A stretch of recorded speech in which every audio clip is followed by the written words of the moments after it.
ఇటేం చూడకు అవుతుంది వద్దు ఏమొద్దు తిన్నకాడ అట్లా అంతే నువ్వు అట్లా చేసి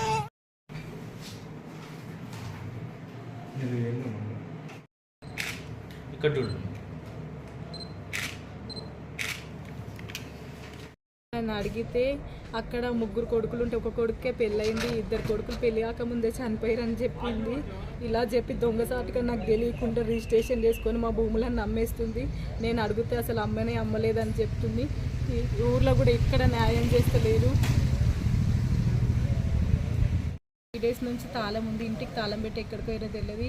మా ఊరు పెద్ద మనుషులైనా ఇక్కడ ఊరోళ్ళైనా ఎవరైనా సరే నాకు న్యాయం చేయండి, నా బాబుకు న్యాయం చేయమని అడుగుతున్నా.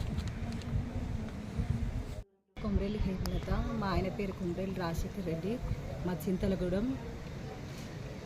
మా ఆయన చనిపోయిండు.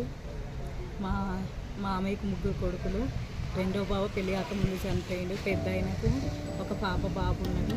చిన్న ఆయన మా ఆయన నాకు 2 పిల్లలు పుట్టినాక, పాప పుట్టినాక 4 రోజులకు చనిపోయింది సూసైడ్ చేసుకుని. తర్వాత ఆయన చనిపోయినాక 6 నెలలకు నా బాబు కూడా చనిపోయింది. మాకు ఇప్పుడు నా బాబు నేను తప్ప ఎవరు లేరు. అత్త మా మామ నాకు తెలియకుండా ఆస్తులన్నీ అమ్మేస్తున్నారు. ఇంటికి తాళం వేసి రిజిస్ట్రేషన్ మంగళవారం రోజు చేసుకుని తాళం వేసి ఎక్కడికో వెళ్ళిపోయారు. ఇప్పుడు ఊర్లోనే బస్ స్టాండ్లో అక్కడిక్కడ పడుకుంటున్నా. ఊర్లో అడిగినా ఎవరు న్యాయం చేస్తలేరు. నా తరపున ఎవరు లేరు. నేను ఒక్కరిని పోరాడుతున్నా.